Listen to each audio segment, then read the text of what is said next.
এই তো চলে এসেছি স্বর্গে। জানতাম এটা স্বর্গেরই গেট তো। এত পুণ্য করেছি না আমি লাইভে, কি বলবো। যেমন এই তো সেদিন কত গরিব অসহায় মানুষদেরকে খাবার বিলি করে এলাম। হ্যাঁ, কারণ তোর দাদার বিয়ে ছিল, বিয়েতে খাবার বেঁচে গেছিল। আচ্ছা, তো রাখি পূর্ণিমার দিন তো নিজের বোনকে আমি ইলেকট্রিক স্কুটি গিফট করেছি। হ্যাঁ, তার কারণ হচ্ছে তোর পছন্দের মেয়েটা তোর বোনের ব্যাচমেট কিনেছিস আবার বাবার ক্রেডিট কার্ড ইউজ করে, তাও আবার বাবাকে না জানিয়ে। আচ্ছা আচ্ছা আচ্ছা আচ্ছা, গরিবদেরকে যে বস্ত্র বিতরণ করলাম সেটা গরমকালে।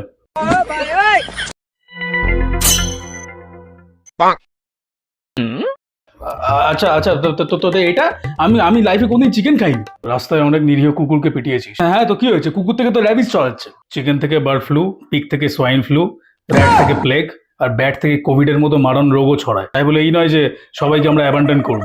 দেখতে গেলে সব অ্যানিমেল থেকেই কোনো না কোনো ভাইরাস ছড়ায়। প্রকৃতির ভারসাম্য রক্ষা করার জন্য সব অ্যানিমেলকেই দরকার। আচ্ছা, তো পাড়ার কত কাকু কাকিমা দাদু দিদিমাদের কত ইচ্ছা, ওদের জন্য তো আমরা সব পাড়ার সব ছেলেপুলেরা মিলে এই প্রথম দুর্গাপুজোর আয়োজন করেছি আমাদের পাড়ায়। 1,10,000 পাবি বলে। দুর্গাপুজো ছাড়া বাকি সব পুজো তো তোর পাড়াতে হতো, আর প্রত্যেকটা পুজোতে তোরা নিজেদের মধ্যে মালকে মাতলামি করতিস। পাড়ার কাকু কাকিমা দাদু দিদিমারা তো তোদের এইসব কার্যকলাপের জন্য সবসময় অতিষ্ঠ।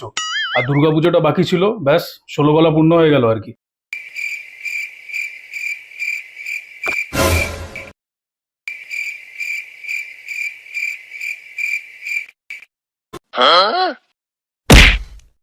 তাহলে এটার কি হবে? আমি কত গাছ লাগিয়েছি জানেন? গাঁজা গাছ লাগিয়েছিস। তো গাছ তো গাছই হয়।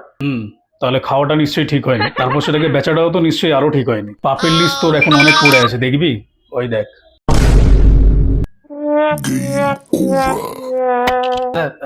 আচ্ছা, হ্যাঁ দাদা, নরকের গেটটা কোন কোন দিকে? সোজা গিয়ে ডান দিকে।